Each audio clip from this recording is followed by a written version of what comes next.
Once upon a time in the great city of Baghdad,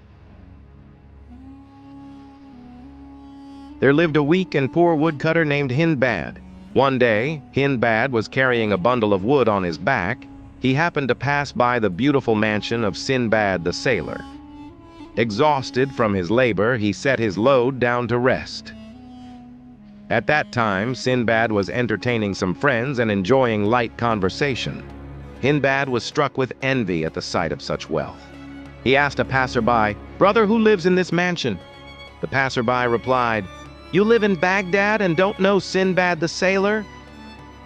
The man went on his way, but Hindbad looked up at the sky and muttered, "Oh Lord, there's hardly any difference between the names Hindbad and Sinbad, yet how rich he is and how poor I am." Coincidentally, Sinbad heard these words. He gestured to a servant to bring the old man in. The servant came to Hindbad and said, "My master is calling you." Hindbad was surprised.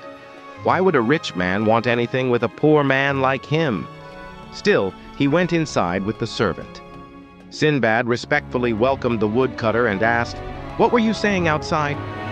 Frightened, the old man replied, "My lord, I was exhausted from carrying the load.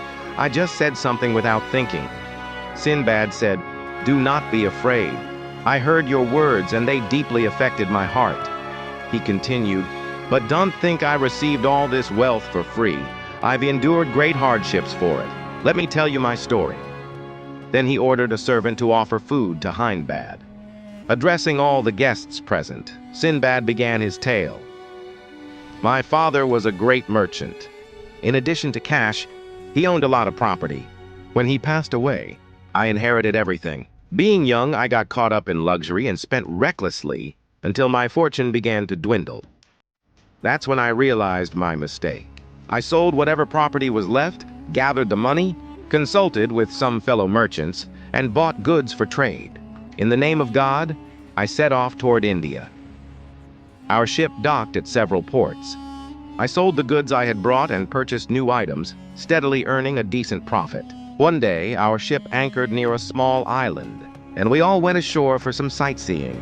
Being fond of exploration, I wandered farther than the others. Suddenly, the ground gave a tremor like an earthquake. At that moment, the captain shouted, "Run! Hurry! This isn't an island!" Actually, this was not a real island. It was a massive whale that had been sleeping for decades, with an entire island of trees and vegetation growing on its back. Upon hearing this, those who were near the ship ran and managed to board. But since I had gone too far, I couldn't make it back in time.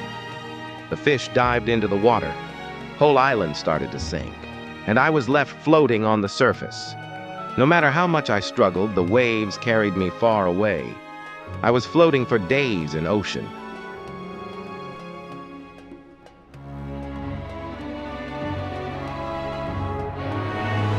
Eventually, tossed and tumbled by the sea, I was thrown onto the shore of another island. I was laying there, and after some time, some guards came to me.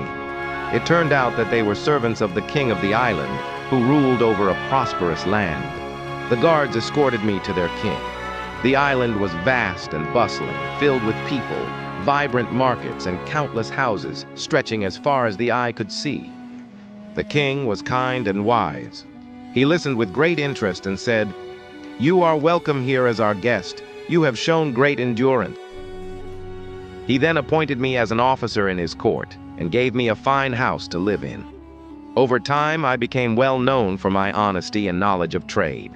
I earned the king's trust, and he entrusted me with important tasks. But though I was comfortable, my heart yearned for my homeland, for Baghdad.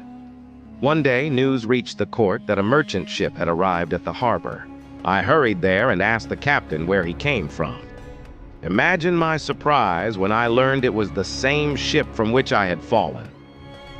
The captain did not recognize me, but I approached him and said, "Do you have any goods belonging to a man named Sinbad?"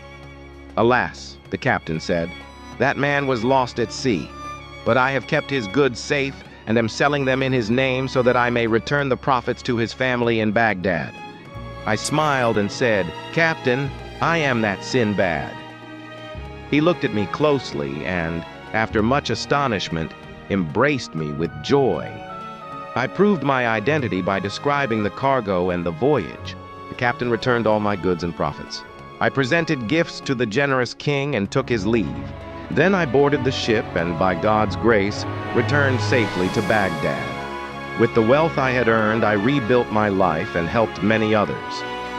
And so, Hindbad, Sinbad said, turning to the woodcutter, that is the story of how I earned my riches, not by chance, but through peril, patience, and providence. The guests clapped with admiration. Hindbad sat in silence, humbled and awed. Sinbad gave small bag of coin to Hindbad and said, "You are welcome to return tomorrow, and I will tell you of my second voyage, for it was even stranger than the first." And so Hindbad returned the next day, and the adventures continued.